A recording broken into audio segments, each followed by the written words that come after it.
예, 안녕하세요. 블록체인과 암호화폐의 미래를 믿는 사람 보란입니다. 네, 안녕하세요. 블록체인과 암호화폐가 금융의 판을 바꿀 거라고 믿는 이용재입니다. 예, 오늘이 벌써 10회. 네. 아쉽습니다. 저희가 시즌 1의 마지막 방송 정말 막방이죠. 여기까지 힘차게 달려왔습니다.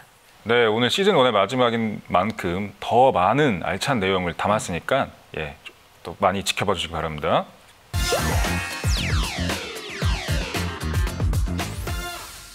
예, 지난 6일 크립토 씬뿐만이 아니라 세계 경제의 어떤 분수령이 될 만한 중요한 일이 있었죠. 바로 미국 중간 선거였는데요. 사실 뚜껑을 열어보니 결과는 시장의 예상대로 그런 측면에서 불확실성이 해소됐다. 이렇게 긍정적으로 볼 수도 있는 건가요? 굉장히 관심 있게 봤는데 특별하게 크립토 씬에서 한정시켜 보자면 어떤 의미가 있을까요? 상원은 공화당, 하원은 이제 민주당으로 나눠졌기 때문에 모든 투자자들이 관심 있게 보고 있는 무역 전쟁, 중미 무역 전쟁의 기조는 그대로 유지될 가능성이 높다라고 할 수 있겠어요. 왜냐하면 이런 국제 무역이나 외교, 군사 이런 것들은 상원에서 주로 담당을 하고요.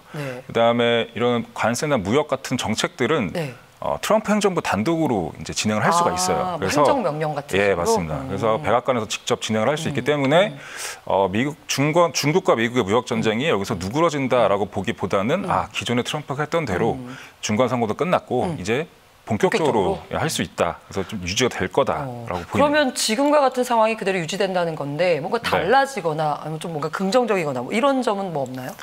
예. 다행히 그 전까지는 상하원이 다 공화당이었고 지금은 이제 하원은 민주당이 다수당이 됐잖아요. 그래서 미국 정치의 특징이 다수당이 그러니까 상원의 다수당은 상원의 모든 상임위원장을 다 같은 당으로 승자 독식이라고 예, 승자 독식이죠. 하원의 상임위원회는 다 민주당 출신으로 꾸려질 거고요. 우리는 이렇게 서로 나눠 먹기 하는 나눠 먹는 여기는 이긴 사람이 다 가져가는 구조입니다. 그래서 이제 하원의 주로 기능이 이제 예산안. 돈줄 주고. 예, 맞습니다. 그래서 예산에 대한 심의권이 하원에 있거든요. 그래서 이거를 갖고 이제 트럼프의 정책을 좀 견제를 할 거다라고 보고 있어요. 그래서 그런 트럼프 정책의 변덕이나 불확실성 같은 것들을 민주당 하원에서 좀 견제를 할 수 있다는 측면에서 증시에서는 불확실성이 어느 정도 제거가 됐다라는 긍정적인 시그널도 찾긴 합니다. 여기서. 그렇다면 이제 증시의 키는 우리 페드로 넘어가는 건가요? 맞습니다. 페드. 그러니까 지금 페드가 올해도 마찬가지고 특히 내년에 금리를 몇 번 얼마나 올릴지가 글로벌 증시의 키이기도 하고 또 글로벌 증시가 이제는 암호화폐가 굉장히 커졌기 때문에 글로벌 증시의 영향을 좀 받습니다. 그래서 저희가 지금 중간 선거나 이런 금리 얘기를 하는 것도 이제 같은 맥락이라고 보시면 되는데 그렇다면 페드가 금리를 언제 또 올릴 것인가, 얼마나 올릴 것인가를 보자면 지금 10월에 지금 증시가 급락했잖아요. 특히 한국 증시 급락했고 미국도 빠지고. 근데 크립토커런시 암호화폐도 가치 위험 자산으로 이제 분류가 되는 바람에 영향을 좀 받을 수밖에 없었고. 근데 그런 증시 급락과 무역 분쟁으로 인한 기업들의 실적 악화, 관세 부담 이런 것들도 있고요. 그다음에 한편으로는 지금 시간당 평균 임금이 상승이 되고 있어요. 그러니까 한마디로 고용 지표가 굉장히 좋아지고 있다. 미국 고용 지표는 완전 고용 수준이에요. 그래서 또 이게 오히려 인플레이션을 압박하는 거죠. 물가가 올라갈 수 있다. 그러니까 페드는 이 둘 중에 선택을 해야 돼요. 그래서 어떤 편에 설지를 봐야 되는데 일단 엊그제 11월 FOMC, 11월에 FOMC에서는 금리 동결했죠.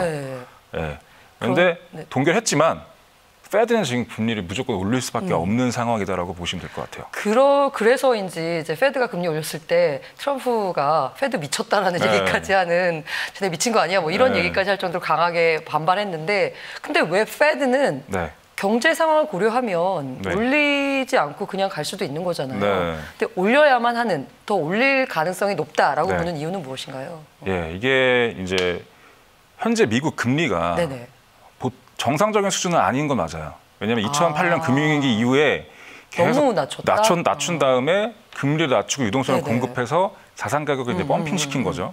그래서 제로 금리 수준으로 유지를 하다가 이제서야 지금 조금씩 올리고 있는 상황인데 페드가 그 제로 금리를 내렸을 때도 마찬가지지만 페드는 금융위기가 터졌을 때 매뉴얼이 있어요, 거의. 금리를 낮추는 거예요, 무조건. 금융위기 터졌어? 그럼 저희가 계속 얘기했듯이 책에도 썼듯이 이 법정화폐 시스템에서는 신용 경색이 와서 근데 금융위기가 터지는데 그거를 해소하려면 더 돈을 쏟아부어야 됩니다. 신용을 더 팽창시켜야 돼요.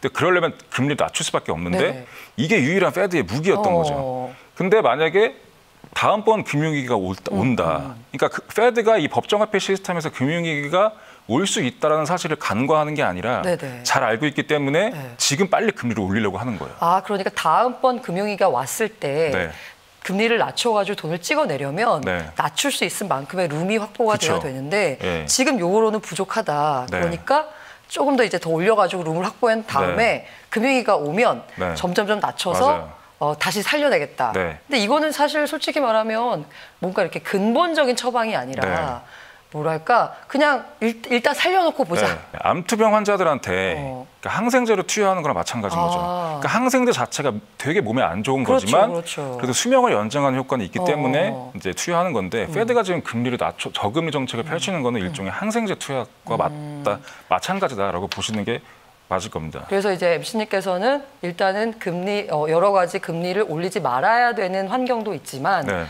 그런 다음번 금융위기 대비를 위해서는 금리를 올릴 수밖에 없다라고 생각하시는 거죠. 맞습니다. 근데 페드가 지금 금리를 올리기 너무 좋은 타이밍이에요. 좋은 타이밍이요? 왜냐하면 그 페드의 존재 이유가 있어요. 고용 안정하고 물가 안정이에요. 이 두 마리 토끼를 잡아야 돼요. 그래서 페드의 목적은 물가 안정과 고용 안정 이 두 마리 토끼를 잡기 위해서 이제 노력을 하는 건데 마찬가지로 금리를 올리고 내릴 때는 이 큰 두 축에서 명분이 있어야 돼요. 아, 그러고 보니까 뭐 경제가 어렵다고는 하지만 어쨌든 간에 고용률이 완전 수준에 가까워진 거니. 맞습니다. 지금 글로벌 경제는 어렵다고 하지만 미국만 놓고 보면은 또 아니거든요. 근데 페드는 엄연히 미국의 중앙은행 역할을 하는 민간은행이죠. 근데 그러니까 얘는 페드가 글로벌 증시 상황까지 다 볼 이유도 없고 여유도 없는 거예요. 그래서 미국의 경제 상황 봤을 때 고용 지표가 너무 좋아지고 있기 때문에 지금 고용 지표가 좋아지고 있어. 우리한테 명분이 있어. 그리고 조만간 또 금융 위기가 올 수 있을 가능성이 높아. 당연히 이제 이 고용이라는 명분을 빌미로 금리를 올릴 수밖에 없는 거죠. 자, 이제 우리 핫크립톡 시간에서만 만날 수 있는 전망, 시장 분석, 과연 중간 선거가 블록체인과 암호화폐 시장에 미치는 영향은 무엇일까? 어떻게 생각하시나요? 바로 직전 선거, 중간 선거는 오바마 정부 때 있었죠. 2014년 11월 4일에. 이때도 사실 오바마 정부가 많이 패했어요. 그러니까 중간 선거가 이제 현 정권의 무덤이라고 할 만큼 좀 잘하기가 어려운, 그러니까 심판대 같은 역할이기 때문에 솔직히 트럼프가 나와서 뭐 우리는 뭐 그레이트 빅토리를 했다라는 것들도 뭐 그쪽 입장에서는 일리가 있는 말이에요. 그래서 근데 이제 문제는 이제 2014년도에도 비트코인 가격은 중간 선거 영향을 받았다라고 보긴 좀 어려웠어요. 가격을 봤을 때. 그렇죠. 근데 2014년 하면 사실 이 시장 참여자들한테는 상당히 안 좋은 흑역사잖아요. 2014년 맞아요. 바로 초에 마운트 곡스 해킹 사건이 있었죠. 그래서 2014년도에 딱 그게 있었어요. 2월부터. 내내 시장이 좀 안 좋았던 걸로 기억하는데. 맞아요.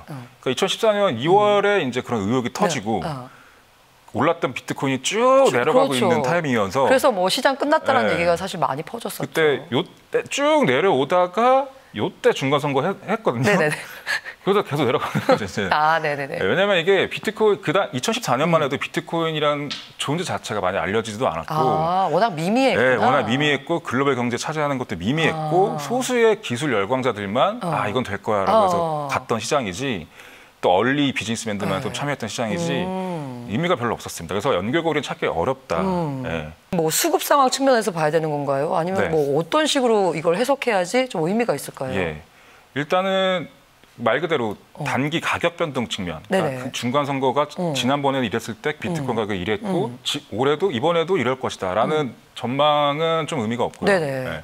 대신에 미국 정부가 지금 새롭게 판이 짜여진 미국 정부가 비트코인과 암호화폐, 그다음에 블록체인 기술을 어떻게 받아들이고 볼 것이냐에 대해서의 추측 정도가 가능하다. 근데 이런 추측은 굉장히 필요하다라고 보는 거죠.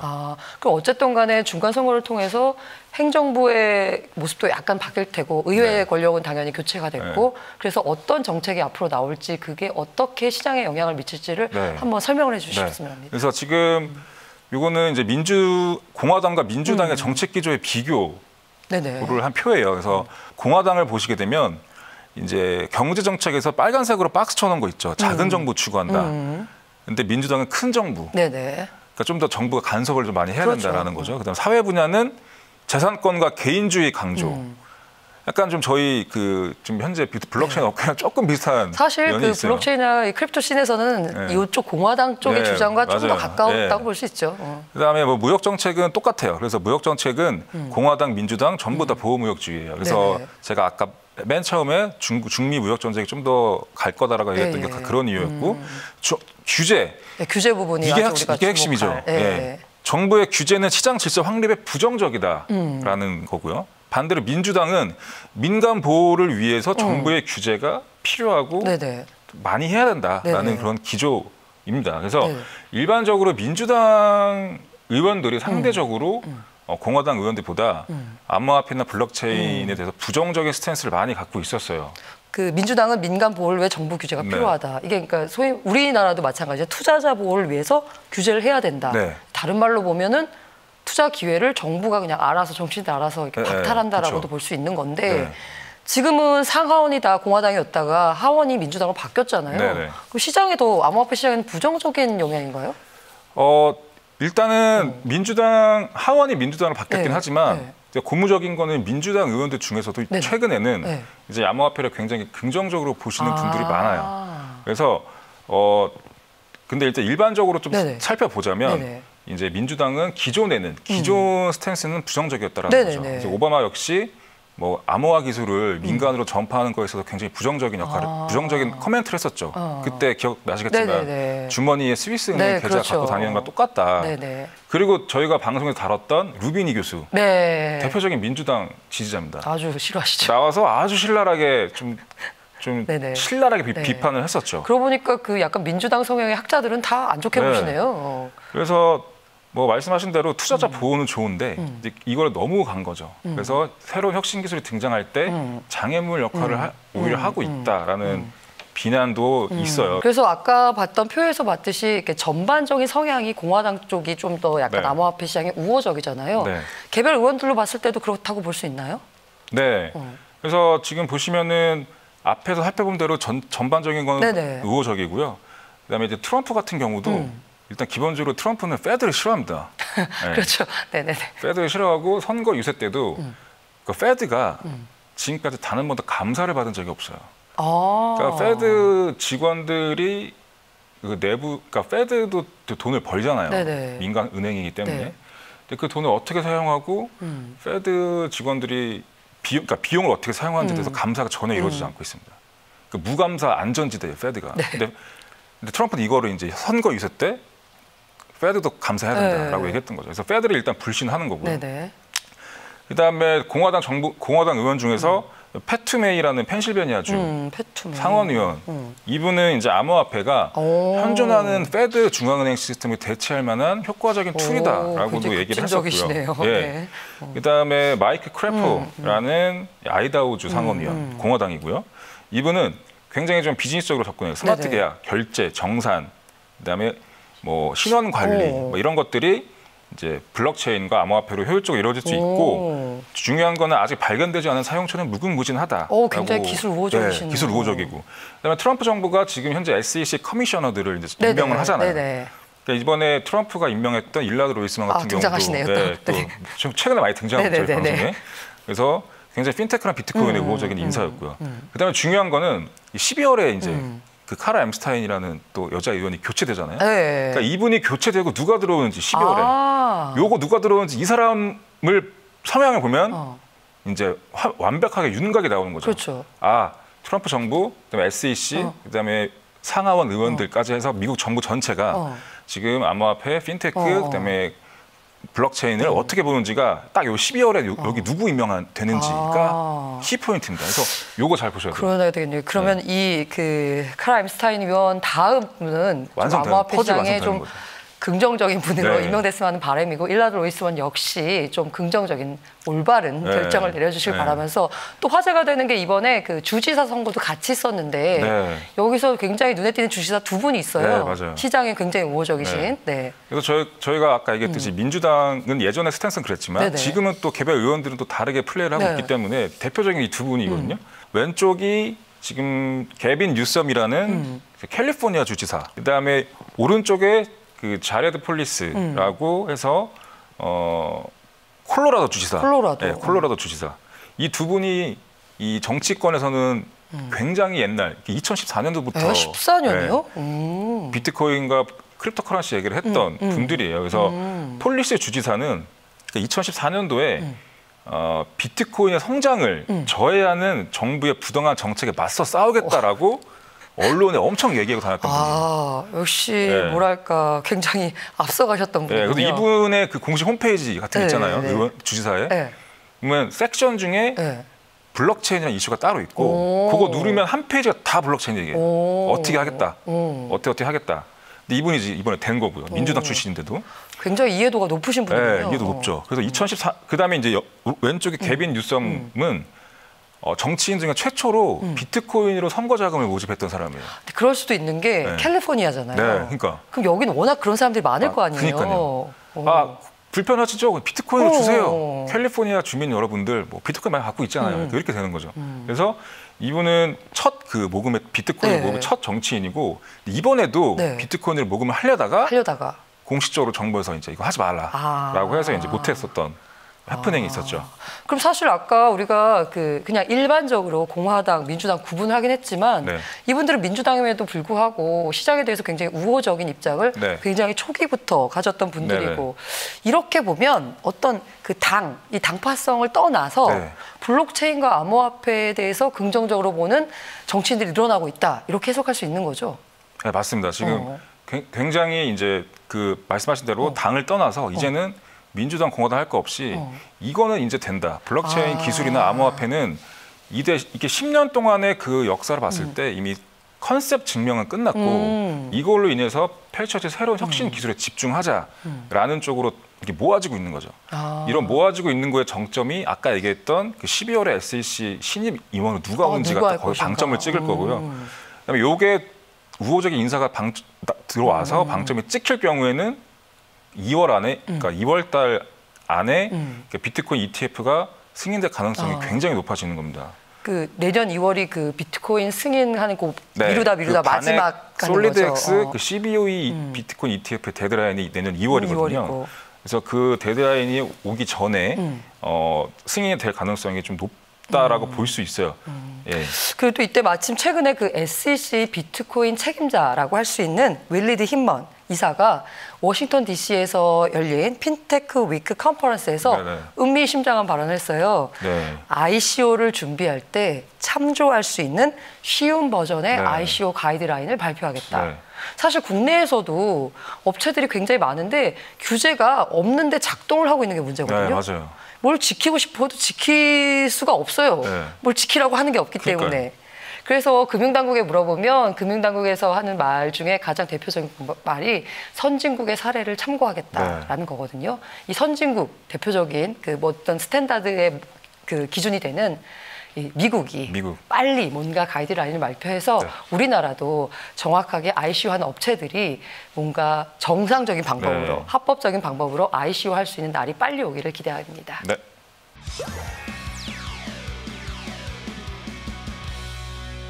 자, 이번 시간은 마지막 시간이니만큼 올해 말과 내년 블록체인과 암호화폐 시장에 대한 전반적인 시장 분석 해드리겠습니다.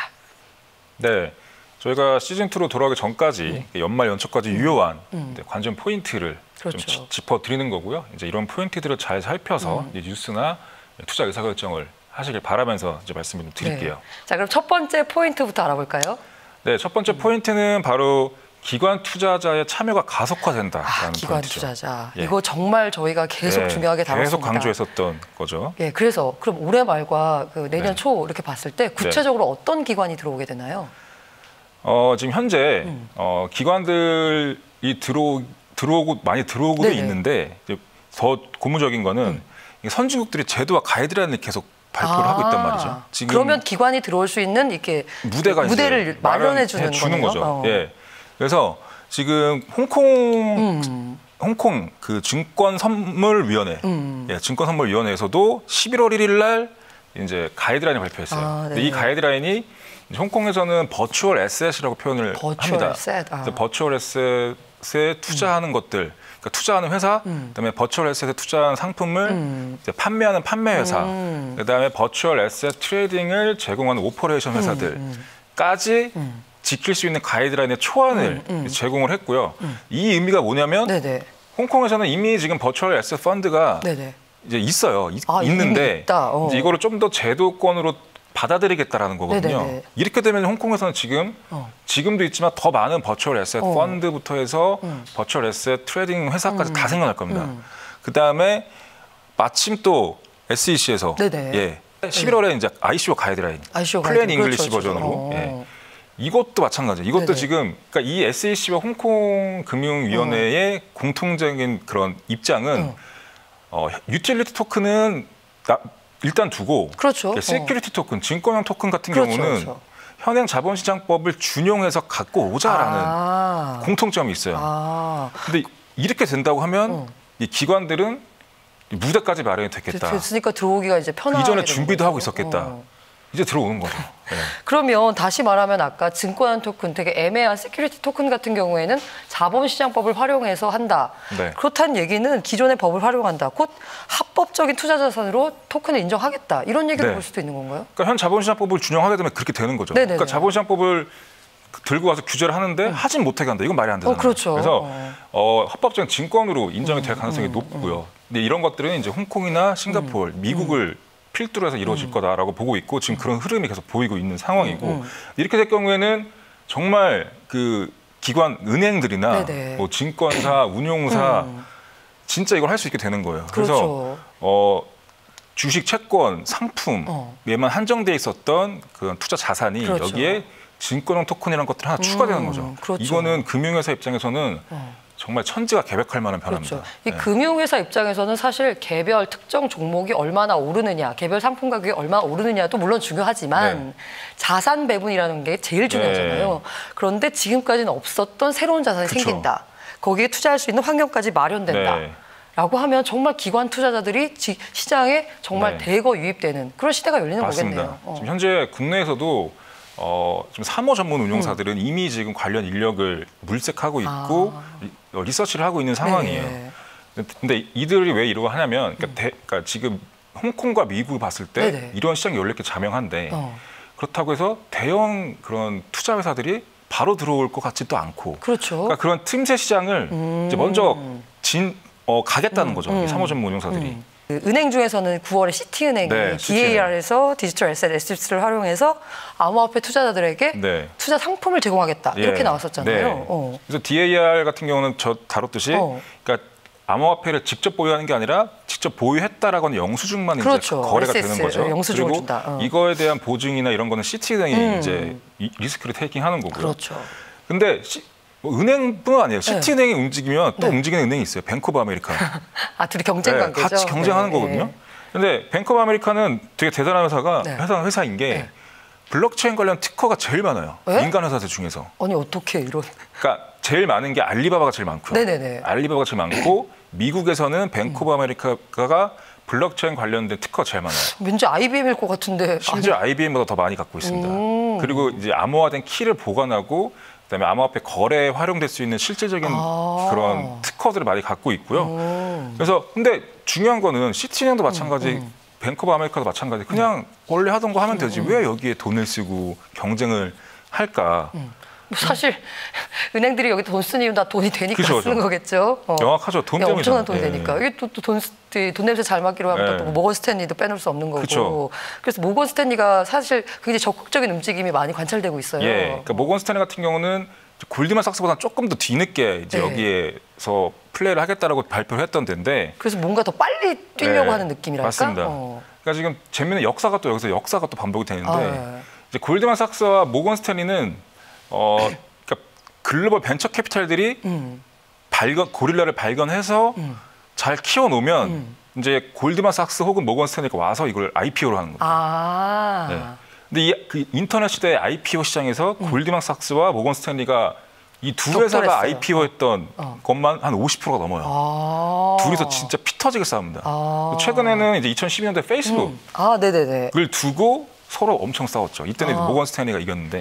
모건 스탠리가. 그러니까 이 둘은 돈 냄새를 진짜 잘 맞는 회사예요. 근데 이 둘이 이제 암호화폐 시장에서 또 격돌을 하게 된 거죠. 그래서 최근에는 또 이런 그 암호화폐 시장 보고서도 모건 스탠리에서 나오기도 했었죠. 그러니까 이제는 모건 스탠리도 아까 10월 말에 리포트 냈는데 네. 암호화폐 블록체인 시장이 이제 본격적인 주류 시장이 된다, 네. 간다 하고 이제 기관 투자자를 위해서 뛰어들겠다라고 네. 본격적으로 선언을 한 거라고 볼 수 있는 거네요. 네, 기관 투자자들의 자산으로 되어가고 있다라는 게 리포트의 내용 주요 내용 중에 하나였고요. 그래서 일단 비트코인과 암호화폐에 대한 개념 증명은 이미 끝났고 이제 이거에 대한 기관들의 시장이 열릴 텐데. 그 리포트에 보시면 2016년 1월부터 네네. 현재까지 헤지펀드, 벤처캐피탈, 상업펀드에서 투자한 비트코인과 암호화폐가 8조 원이 넘는다라고 8조. 리포트에 나오더라고요. 네. 왠지 그런 리포트를 내고 나면 뭐 느낌적인 느낌이지만 네. 상당히 모건 스탠리도 많이 들고 그렇죠. 있지 않을까라는 발을 많이 담그지 않았나 생각이 느낌적인 듭니다. 느낌이고 네. 아까 말씀드린 골드만삭스나 모건 스탠리는 소위 말하는 증권사잖아요. 네. 근데 이 운용사 여기도 그렇죠. 또 뒤지지 않겠다. 우리도 본격적으로 그렇죠. 이 자산운용 시장에 뛰어들겠다라고 한 곳이 바로 그 피델리티죠. 네, 맞습니다. 네. 피델리티가 이제 최근에 자회사를 설립했죠. 피델리티 디지털 에셋. 그래서 암호화폐 수탁 서비스, 그다음에 암호화폐 트레이딩 서비스를 이제 제공하기 위해서 회사를 차렸고요. 그래서 뭐 피델리티뿐만 아니라 저희가 계속 얘기했던 글로벌 벤처 캐피탈도 마찬가지로 뭐 세쿼이아나 앤드리슨 호로위치도 또 펀드를 만들어서 그렇네요. 열심히 하고 있고요. 또 이제 또 기관 투자자 또 한 축이 저희가 살펴봤던 기금이죠, 기금. 네. 이 기금이라고 하면 예일대 기금운용 최고 투자 책임자인 데이비드 스웨슨, 네. 기금운용의 아버지. 네. 이분도 이제 엄청난 수익률을 거뒀는데 그쵸. 본격적으로 시장에 들어왔다라는 예. 소식이 전해졌었고. 심지어는 이런 뭐 기금, 자산운용사, 증권사, 은행뿐만 아니라 일반 회사들. 일반 회사요? 예, 일반 회사들도 많이 뛰어들고 있습니다. 지금 대표적으로 이제 포르쉐. 자동차. 예, 자동차에서 포르쉐죠. 네. 포르쉐는 이제 자회사 포르쉐 벤처스라는 회사가 있어요. 여기서 실제로 자동차에 접목할 수 있는 블록체인 스타트업들을 발굴하고 투자를 합니다. 포르쉐도 굉장히 성견지명이 있는 회사죠. 야, 자동차만 네. 빠른 게 아니라 이 투자 움직임에서도 굉장히 빠르게 자동차도 잘 만들고 거네요. 돈 냄새도 잘 맡고. 네. 예, 이렇게 사실 지금까지 우리가 말씀드린 증권사, 뭐 VC, 운용사, 기금, 그다음에 일반 회사까지 다 돈이 되니까 이 시장에 뛰어드는 거잖아요. 네, 맞습니다. 앞으로 이 기관들이 어떤 움직임을 보일지 향후 뉴스를 보실 때 어떤 맥락에서 시장에 들어오는지를 잘 살펴보셨으면 합니다. 네. 그렇다면 이제 두 번째 포인트가 될 텐데 두 번째는 뭐가 될까요? 두 번째는 바로 제도화 및 투자자 보호의 가속화. 이건 항상 이슈예요. 예, 이거는 진짜 큰 이슈죠. 그래서 예전에는 잘 몰랐다. 몰랐다. 그래서 투자자 피해만 보였다. 네네. 다들 피해보고 이런 거 우리 정부가 굳이 하기 힘들어. 하지 마. 그리고 이제 대한민국 정부에서 바다 이야기라는 멘트를 하면서 정점을 찍었죠. 네네. 네. 사실 초반에는 부정적인 인식이 워낙 강했기 때문에 다들 바다 이야기하면 다 그렇지라고 이제 생각을 했었고 사실 그만큼 투기 강풍도 심했고요. 그나마 좀 방향이 틀어진 게 제가 보기에는 그 2월 초에 지안 카를로스인가요? 그 미국 상품선물거래위원회 CFTC 위원장이 야. 이거는 우리가 미래 기술 발전을 위해서 미래 세대를 위해서 현재 세대가 뭔가 가로막는 거 아니냐라는 본인의 개인 이야기부터 시작하면서 뭔가 흐름이 그래도 우리가 여기서 뭔가 기회를 찾아야 되지 않을까라는 제도권의 움직임이 좀 포착된 것 같아요. 맞습니다. 실제로 블록체인과 암호화폐의 불가분의 관계는 이제 이거에 대해서 더 이상 논의하는 거는 솔직히 저 같은 소모적이에요. 그러니까 분리해서 할 수 있다고 주장하시는 분들은 분리해서 프로젝트 진행하시면 돼요. 그러니까 아마 혼자 할 거예요. 아마. 혼자 노드 돌리고 혼자 할 텐데 그러니까 무엇보다 역사를 좀 되돌아본다면 그러니까 혁신 기술이 딱 불연속적인 혁신 기술이 빵 나오면 그 뒤에 엄청난 시장이 뒤를 따랐잖아요. 그래서 뭐 자동차, 개인용 PC, 인터넷, 스마트폰 다 마찬가지입니다. 더 이상 얘기하면 입만 아픈데 말하자면 인류의 번영과 경제 성장을 위해서는 이런 혁신 기술이 필수적이다라는 것들은 아까 말했듯이 민주당 의원들도 공화당 의원들, 규제 당국, 정부 다 이제는 공감하는 분위기로 흘러가고 있다는 거죠. 그렇게 공감하는 분위기가 지금 세계적인 트렌드일 것 같은데 개별 국가 단위에서 보면은 국가별로도 이렇게 태도가 조금씩 바뀌고 있긴 한가요? 네, 맞습니다. 아까 방금 말했던 혁신의 기술이라는 측면에서 이거를 좋게 보는 국가도 있을 거고 안 좋게 보는 국가도 있을 텐데 사실 우리는 일단 금지했잖아요. 네, 저희는 이제 애석하게 금지했던 안 좋게 보는 국가들로 일단은 편이 되어 있지만 이걸 좋게 보는 국가들이 많아지고 그러면 또 안 좋게 보는 국가들이 그 국가들을 무시할 수 없는 거고 투자의 기회를 명백하게 제한한다라는 프레임의 가치이기 때문에 따라갈 수밖에 없습니다. 그래서 지금 정부의 태도가 바뀌는 것도 하나의 포인트로 지켜봐야 되고요. 또 이는 그러니까 아까 말했던 금융회사가 단순히 투자 자산 하나 더 얻는다는 거에서 얻는다는 것보다 훨씬 더 차원이 큰 문제예요. 예, 그러니까 이런 혁신 기술들, 이런 싸게 보이는 혁신 기술들을 아까 말했듯이 그 거대한 시장, 네네. 지금 인터넷으로 인해 펼쳐진 거대한 시장이 있고 그게 끝나기 전에 또 글로벌리 모든 사람들이 모여서 빌드업해야 되는 시장이 필요합니다. 네네. 근데 이거는 블록체인과 암호화폐 기술이라는 게 거의 명확하죠. 네. 그래서 이런 것들을 또 제공해야 되기 때문에 규제 당국이 무작정 금지시키는 거는 오히려 규제 당국이 금지했을 때 오는 리스크가 훨씬 더 크다는 거죠. 미국과 홍콩 같은 경우에는 규제 당국이 스탠스를 바꾸고 있다 이런 게 좀 느껴져요. 네. 예. 저희도 다루었듯이 이 불원석적 혁신 기술을 보는 입장이 프레임워크가 그 MBR 장점에 기반한 규제에서 DBR 공시에 기반한 규제. 그러니까 MBR은 야 우리가 가드를 쳐주고 괜찮은 것만 해라는 것에서 이제 DBR 규제는 야 그냥 안 되는 것만 우리가 잡아낼게 이런 식으로 바뀌는 거잖아요. 맞아요. 그런 측면에서는 우리는 무조건 규제하고 있다. 좀 아쉽기도 한 부분이기도 해요. 네, 계속 얘기하는 게 저희가 1980년대 애플 주식을 판매를 금지했던 매사추세츠 주 규제 당국. 시가총액 1위 회사. 네. 그러니까 이 당시에 애플이라는 회사가 차고에서 시작했고 컴퓨터가 뭐 잘 될지 안 될지도 모르는데 매사추세츠 규제 당국에서는 컴퓨터 그거 별로 잘 안 될 것 같아. 그러니까 애플도 위험한 회사야. 스타트업이야. 하지 마. 근데 이거 흑역사로 나온 거죠. 했는데 흑역사. 그러니까 이거를 이제 두려워하는 거죠. 두려워한다는 거죠. 그래서 뭐 SE 쪽에서 얘기가 많이 나오고 있는데 너무 별칭도 좋아요. 크립토맘. 이 이름이 아주 좋은데 헤스터 피어스 위원을 필두로 약간 긍정적인 분위기로 흘러가고 있는 것 같아서 저는 굉장히 뭐 좋게 생각합니다. 맞습니다. 2017년 7월에 SEC가 더 다오 프로젝트를 증권으로 분류를 했죠. 네네. 그 이후에 이렇다 할 의견을 내놓지는 않았어요. 증권 토큰에 대해서. 그런데 이제 비트코인 ETF 승인하는 과정에서 이제 저희가 앞서 지금 얘기했던 것들에 대한 그런 분위기를 파악을 하고 이제 진작에 검토할 필요성을 느꼈는지 최근에는 이제 핀허브라는 핀테크, 뭐 블록체인 관련된 전문 부서를 또 설립을 했었죠. 예, 그래서 굉장히 좀 적극적인 행보를 보여요. 그래서 페드도 그렇고 SEC도 그렇고 정부 기관들이 뭔가 결정할 때 한 번에 갑자기 하진 않거든요. 그러니까 페드도 금리 올릴 때도 계속 시그널을 줘요. 코멘트도 하고 또 각 연준 그 은행 총재들이 개별로 막 인터뷰도 하고. 그렇죠. 야, 우리 올릴 거야. 계속 이렇게 주죠. 경제가 좀 잘 되는 것 같습니다. 고용이 너무 잘 나와요. 막 이런 걸 한단 말이죠. 근데 SEC도 마찬가지예요. 근데 그래서 이제 크립토맘이 계속 그런 얘기 하고 있고, 그다음에 정점이 또 이제 제이 클레이튼이 의장이잖아요. 네, 의장이 11월 말에 열릴 컨센서스 인베스트 2018. 요거는 100% 크립토커런시 컨퍼런스입니다. 핀테크 코인데스크가 코인데스크가 하는 겁니다. 여기에 이제 기조연설로 참여를 키노트 스피커로 참여하죠. 야, 이 컨센서스에서 키노트 스피치를 의장께서 본인이 직접 한다. 이 얘기는 뭔가 내년 초, 그러니까 올해 말 내년 초에 뭔가 정부 제도화 움직임이 급격하게 진전되겠다. 사인으로 봐도 되겠죠? 암호화폐나 블록체인을 활용해서 일단 처음은 금융업계. 제일 빨리 변하는 게 자본시장법이 바뀌기 때문에. 금융업계가 바뀌고 투자 상품들이 바뀔 거고 나아가서는 다양한 산업에 있는 이제 블록체인 암호화폐 비즈니스맨들이 이 수혜를 많이 받을 거다라고 이제 보여집니다. 사실 이 암호화폐 시장이라고 하는 게 한 국가 단위에서 국한될 수 없는 시장이잖아요.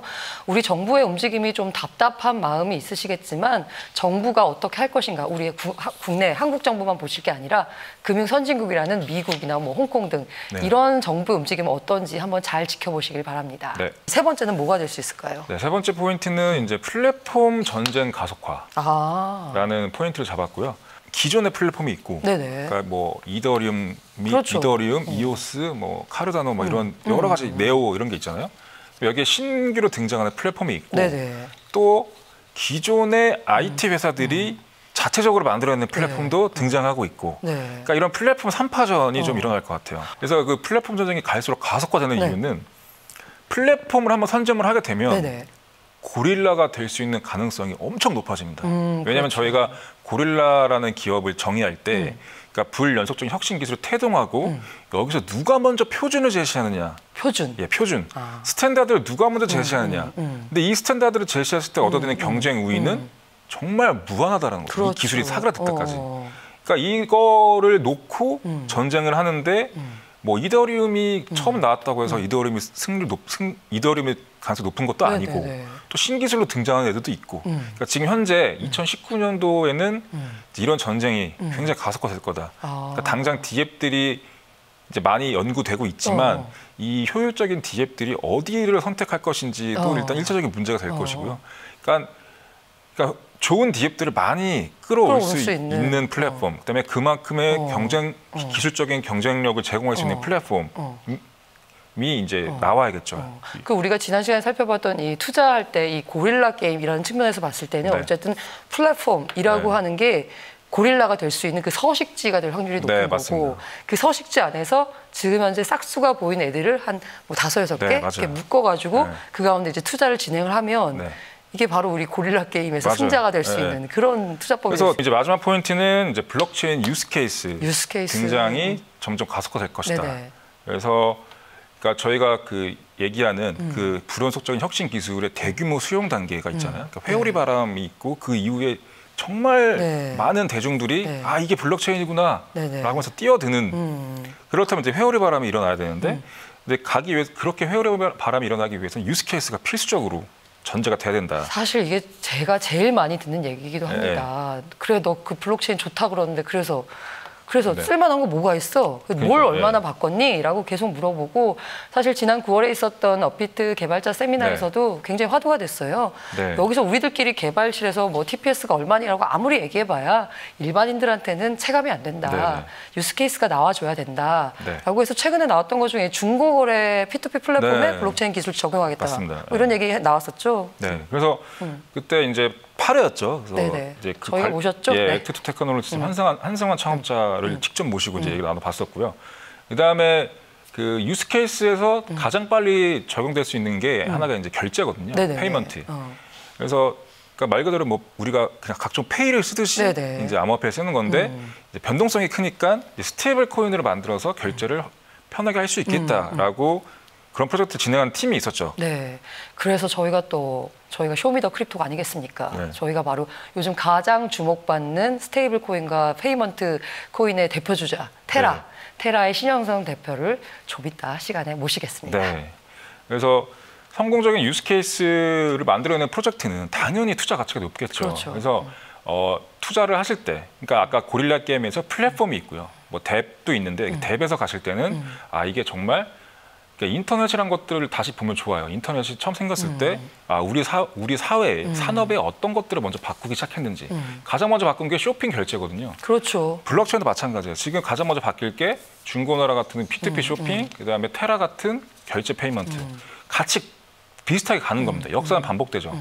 그래서 이런 것들을 걸러내고 먼저 싹수가 좋은 고릴라 새끼들을 가져오는 투자를 꼭 하셔야 된다. 그러려면 유스케이스를 계속적으로 이런 포인트를 보셔야 된다라는 말씀입니다.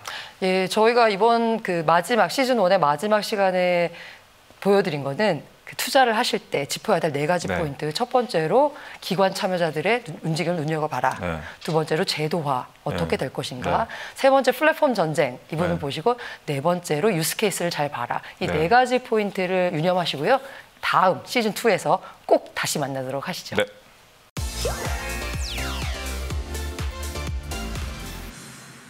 안녕하세요. 사이다톡 시간입니다. 이번은 저희 대망의 마지막 회를 장식해 주실 아주 귀한 손님을 모셨습니다. 블록체인과 암호화폐 업계에서 가장 주목받고 있는 프로젝트죠. 테라 프로젝트를 이끌고 계신 신현성 대표님을 모셨습니다. 와, 안녕하세요. 정말 어렵게 모셨습니다. 혹시나 모르는 사람들이 있을까 봐. 혹시라도. 나 이런 사람이야. 지금 테라의 공동대표를 맡고 있고요.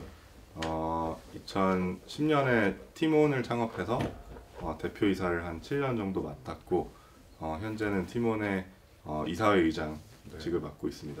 대표님, 구체적으로 지금 현재 가장 주목받고 있는 이 테라 프로젝트에 대해서 소개를 좀 간단히 해줄 수 있을까요? 테라는 이제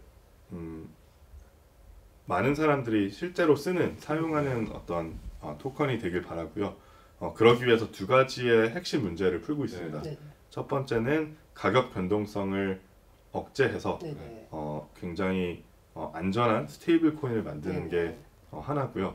두 번째는 이 스테이블 코인을 위에 페이먼트 네트워크를 결제 수단을 만들어서 수많은 이커머스 회사를 통해서 거래소뿐만이 아니라 수많은 이커머스 회사를 통해서 수많은 고객들이 사용하는 어떤 토큰이 되길 바라는 거거든요. 그래서 크게 봤을 때 이제 가격 변동성을 막는 스테이블 코인 그리고 그 위에 있는 테라페이를 통해 많은 사람들한테 혜택을 주고 싶다 보시면 됩니다. 예. 어쩌다가 블록체인과 비트코인 이런 거를 접하게 됐는지 어떤 매력을 느끼셨는지 좀 궁금하거든요. 이제 저는 프로젝트들을 보면서 굉장히 컨셉은 훌륭한데 이제 왜 고객들이 안 쓸까, 왜 소비자들한테 다가가는 서비스는 없을까에 대한 고민을 많이 했고, 그래서 제 이커머스 경험을 살려서 할 수 있는 프로젝트를 좀 탐색했던 것 같습니다. 사실 개발자가 아니세요. 그냥 사업을 했던 거고 뭐 공대 출신도 아니고 그 전에 블록체인 씬에 있었던 분도 아닌데 지금 현재 테라가 가장 주목받는 프로젝트거든요. 왜 그렇다고 생각하시는 거예요? 타이밍이 잘 맞았다고 생각하는데 그 과거에 나왔던 대부분의 주목받는 프로젝트들은 메인넷 프로젝트들이었어요. 그렇죠. 기술적으로 조금 더 빠르고 뭐 조금 더 안전하고 그런 백서 위주의 평가를 많이 받았었는데 저희도 물론 그런 부분을 신경을 안 쓰는 건 아니지만 실생활에서 쓰이는 프로젝트가 나올 때가 됐다 라고 많은 분들이 공감을 해주시는 것 같고 그래서 테라의 다양한 요소들이 이제 실생활에 보급될 수 있도록 결정을 했던 것이 이제 좀 사람들이 주목하는 이유인 것 같습니다. 테라가 주목받았던 이유 중에 하나가 바로 이 스테이블 코인이라는 점이었는데 스테이블 코인 이것에 대해서 잠깐만 뭐 대표로서 설명을 해주신다면. 비트코인이 디지털 화폐가 되겠다라고 출시가 됐잖아요. 그래서 굉장히 큰 혁신을 불어일으켰는데 또 비트코인의 단점들이 굉장히 많아요. 이제 교환 가치가 있으려면 또는 저장 가치가 있으려면 이제 오늘의 가치가 내일의 가치고 또 모레의 가치가 되는 어떤 신뢰가 있어야 되는데 굉장히 가격 변동성이 심하다 보니까 뭐 택시를 탔을 때 2만 원이었던 요금이 이제 도착하면 3만 원이 되고 뭐 그런 이슈들이 있는 거죠. 그래서 스테이블 코인은 어떤 법정 화폐에 패깅을 시켜서 좀 신뢰할 수 있는 어떤 가격을 구현하자라는 취지에서 나왔고 그걸 구현하는 방식들이 되게 다양하게 2017년부터 나오기 시작했습니다. 그래서 테라라는 코인이 있고 루나라는 코인이 있는데 이제 이 두 가지가 연동되면서 일정한 가치를 스테이블하게 가져가는 구조인데 시청자들이 조금 이해하기 쉽게 간단하게 좀 작동 원리 좀 알 수 있을까요? 테라는 디지털 중앙은행이라고 보시면 돼요. 그래서 이제 수요가 늘어나면은 원래는 가격이 올라가야 되는데 그렇죠. 저희는 통화량을 늘려서 가격이 올라가는 것을 억제하는 거고요. 그래서 스테이블하다. 그렇죠. 그다음에 반대로 수요가 떨어지면은 가격이 떨어져야 되는데 저희는 테라의 통화량을 줄여서 그러니까 사들이고 태워서 이제 가격이 떨어지는 걸 또 반대로 억제하는 거죠. 그럼 루나의 역할이 뭐냐라고 했을 때 테라가 결제될 때마다 소액의 수수료를 루나에 지불하게 됩니다. 그럼 루나는 이제 캐시플로우가 생기는 거고 거기에서 생기는 이제 루나의 가치가 생기는 건데 이제 결제가 될 때 수수료를 지불하는 대신 테라의 통화량을 줄여야 될 때 저희는 루나의 가치를 빌려서 테라를 사서 사들여서 이제 태우는 그런 작업을 하게 됩니다. 자, 여기서 바로 궁금증과 질문과 우려와 뭐 여러 가지가 나오는데요. 첫 번째, 일단 루나. 아까 테라가 결제가 일어날 때마다 소액의 수수료가 루나로 간다라고 했는데 지금 테라로 결제가 전혀 안 일어나고 있는데 루나는 도대체 무슨 가치가 있어서 뭐 어떻게 나중에 이제 테라한테 가치를 빌려주고 이런 뭐 태우는 작업을 할 수 있는 건지. 좋은 질문이십니다. 그 사실 정부도 처음에는 금을 다 뒤에 들고 있었잖아요. 금을 담보로 들고 있다가 점점점 금의 비중을 낮춰나가고 지금 뭐 미국 정부를 보면 거의 지금 떨어져 있죠. 아무것도 없는 수준까지 왔는데 저희도 마찬가지로 초반에는 100% 현금 담보를 들고 있어야 돼요. 현금은 어디서 났나요? 그게 이제 루나를 팔아서 팔아서 이제 투자를 받는 거죠. 아, 그러면 그 수많은 VC들이 투자했다는 게 쉽게 말하면 그 루나를 샀다라는 의미로 해석하면 맞습니다. 많은 기관들이 루나를 샀고 그 돈의 굉장히 일부의 일부만 저희는 운영해서 쓰고 나머지는 fiat reserve라고 해서 담보물로 쓰이는 거고요. 다만 이제 테라의 경제가 점점점 성장을 하고 다양한 파트너들이 연동을 하고 분산화될수록 이제 루나의 가치가 안정적으로 변합니다. 그래서 서서히 그 fiat reserve를 줄여나가는 방식이라고 보시면 돼요. 안타깝게도 테라 경제 가치가 커지지 않은 상황에서 테라 가치가 점점점 떨어지고 그 가치 방어를 위해서 계속 그 투자받은 돈을 쓰다가 결과적으로는 고갈이 되고 그렇게 되면은 프로젝트는 어떻게 되는 거예요? 최악의 상황이 최악의 상황. 네. 근데 거기에 대한 답은 굉장히 간단합니다. 담보율을 늘 100% 이상 들고 있어야 돼요.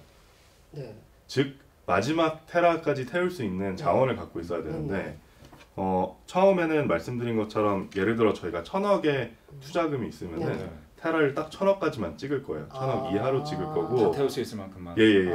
그리고 저희가 이제 수학적으로 모델링을 했는데 나중에 예를 들어 뭐 테라 경제가 한 20조 정도가 된다. 그러면은 한 5대5 비율로 가져가도 된다라고 하면은 이제 50% 정도는 피앗으로 가져가고 나머지 50%는 아무리 떨어져도 루나가 담보할 수 있다라고 이제 수학적으로 입증될 정도. 그래서 최악의 상황은 이제 피해보는 소비자는 없어요. 마지막 테라까지 저희가 태워줄 거기 때문에. 지금 현재 확보한 그 뭐 파트너라고 표현해나 팀원과 같은 파트너, 배민 같은 곳 이런 곳을 포함한 그 실제 사용자가 얼마고 결제 규모가 얼마고 향후 계획은 어떻게 되나요? 초반에는 한국과 동남아를 집중하고 있고요.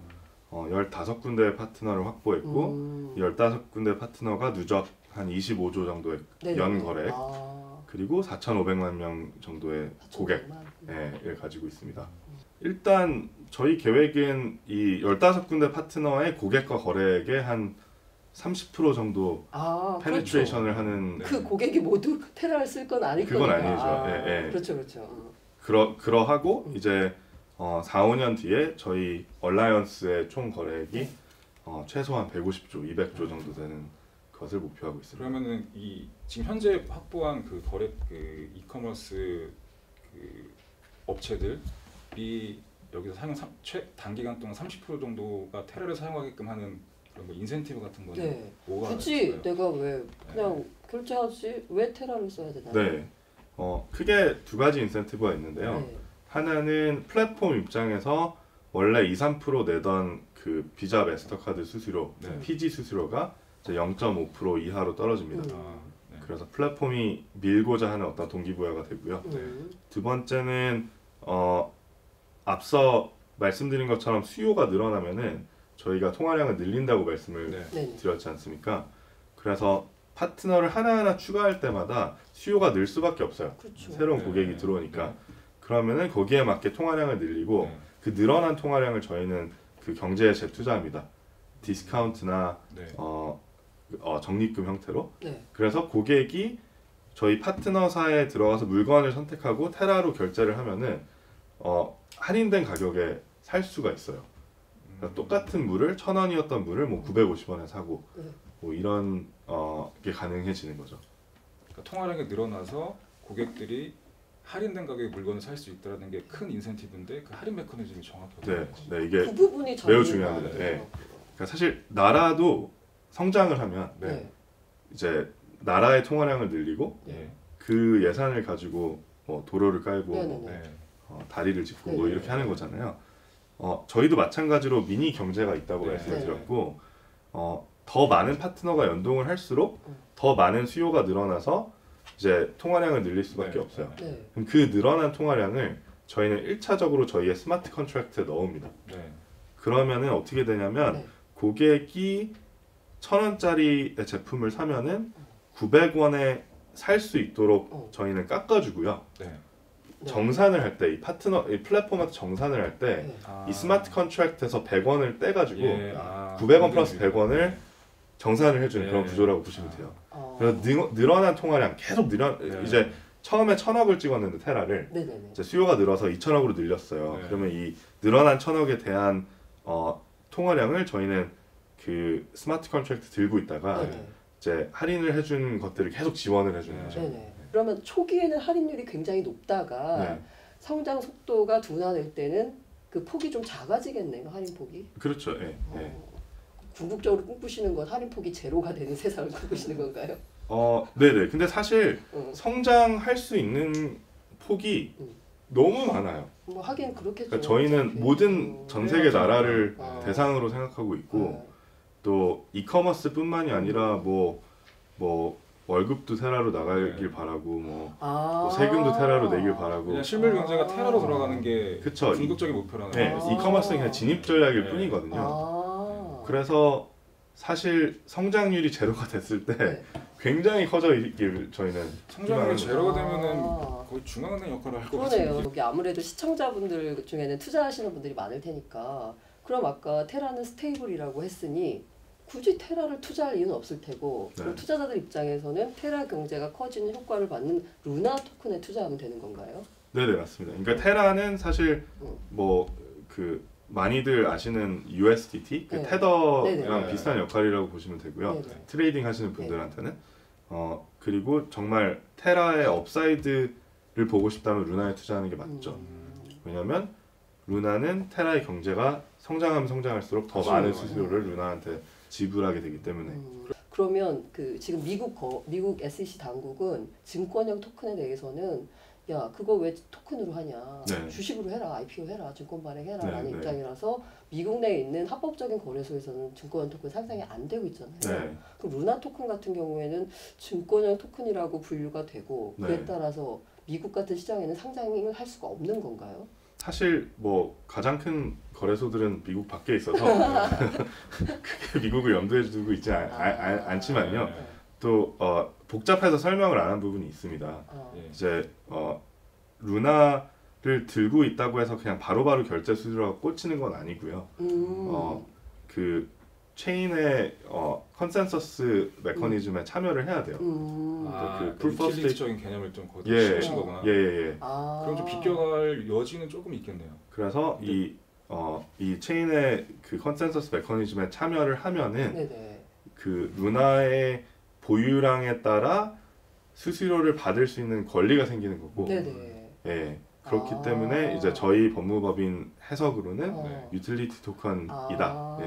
그러면은 루나 토큰 들고 있다는 것 말고 따로 또 노드 활동이나 컨센서스 메커니즘에 참여를 해야 맞습니다.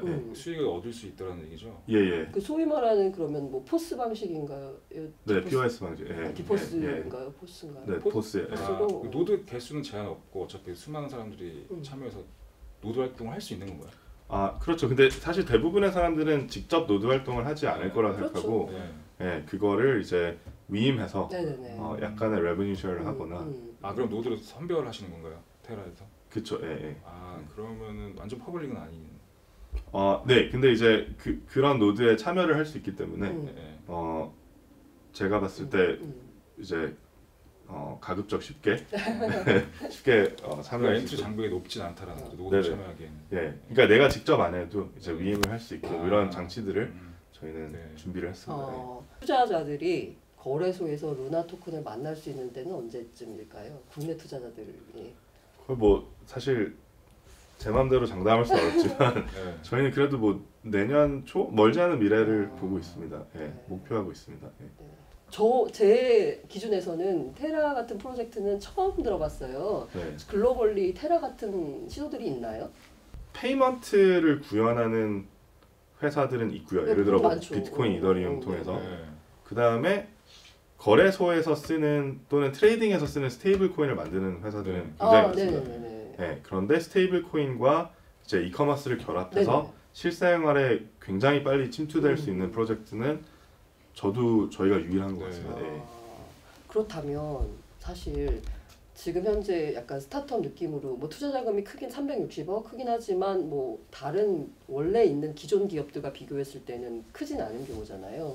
그런데 기존에 있는 그 빅 기업들이 야 이거 괜찮은데? 라고 생각해서 테라 한번 망가뜨려 볼까 해가지고 공격을 할 수 있는 거잖아요. 어떻게 테라 생태계를 교란시키기 위한 그에 대한 뭐 대응책이 따로 있거나 아니면은 이거는 교란을 해도 막기가 어렵다라는 뭔가 대책이 있거나.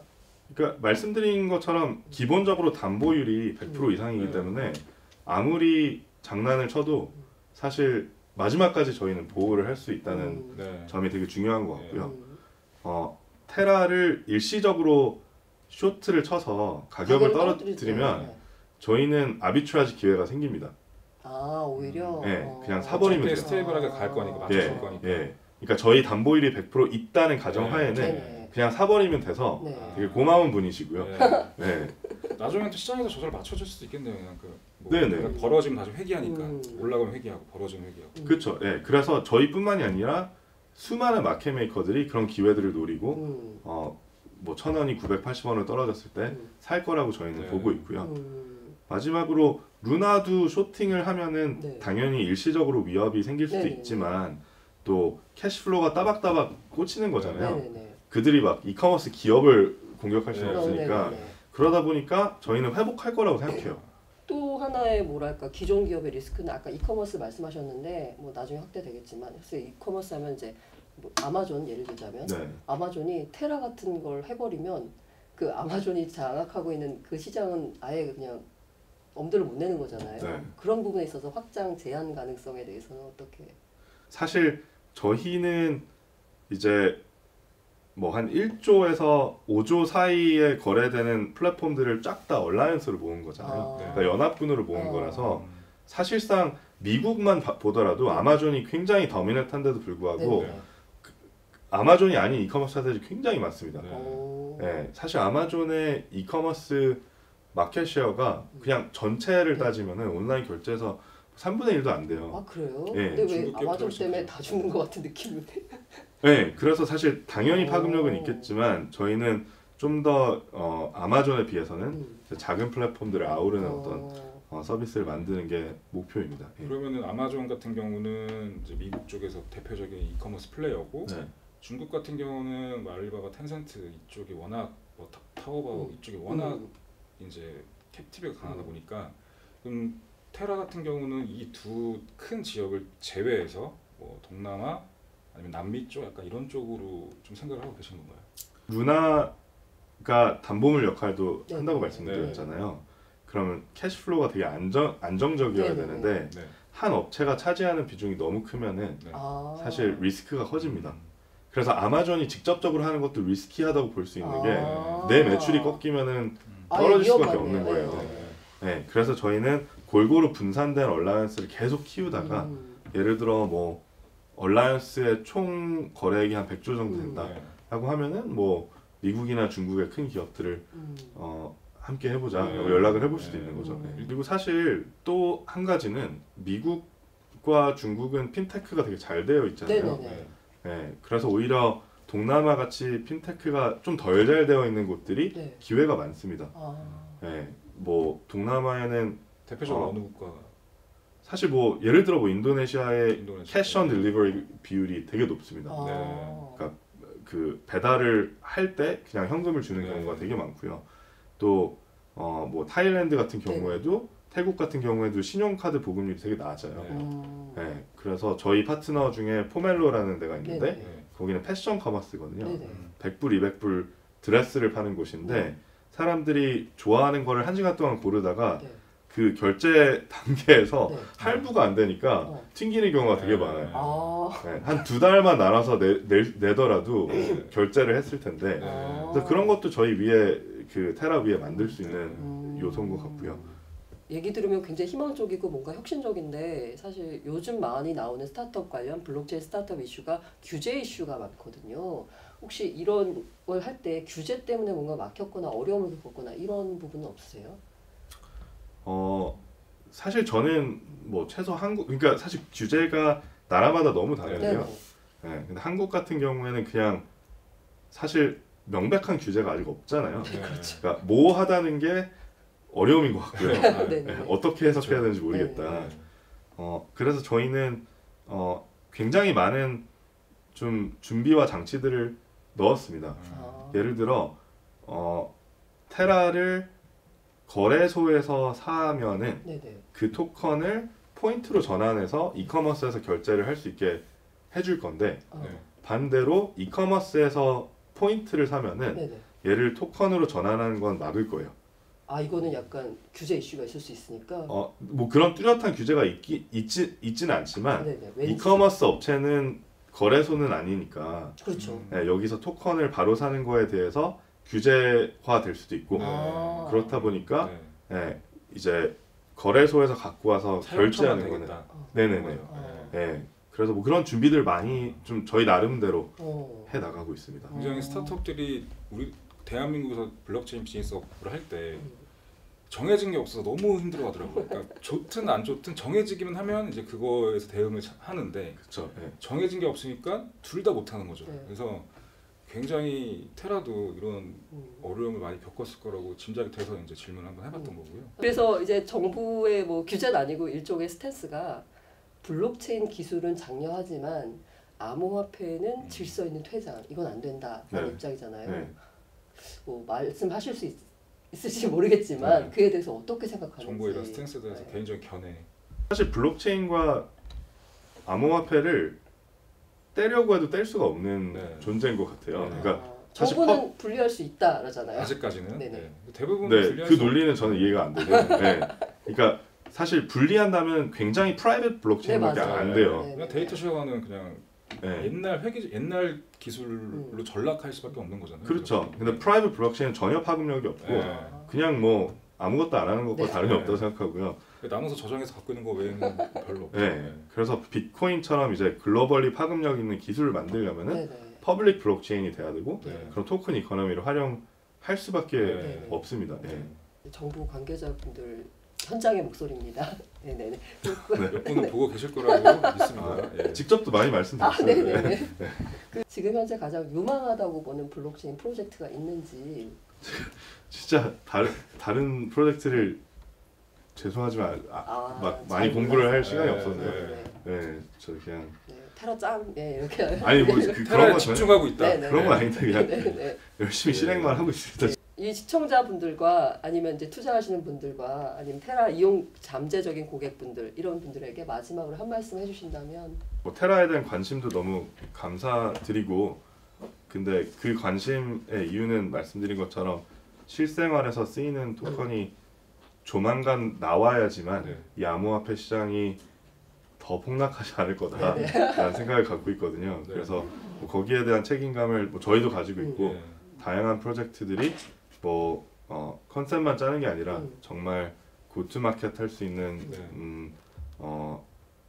좀 고객 전략, 고객 가치를 좀 명확하게 같이 만들었으면 좋겠고요. 그래야지 이제 작년 말 올해 초처럼 다시 한번의 그런 상황을 볼 수 있지 않을까. 지금까지 요즘 가장 주목받는 블록체인 프로젝트 아주 모시기 힘든 신현성 테라 대표님을 모시고 말씀을 나눠봤습니다. 지금까지 제작을 도와주신 업비트 관계자 여러분 감사드리고요. 부족하지만 응원해주시고 사랑해주셔서 감사합니다. 시즌1은 끝났지만 구독은 사랑입니다. 후원 환영합니다. 시즌2에서 다시 만나요. 제발.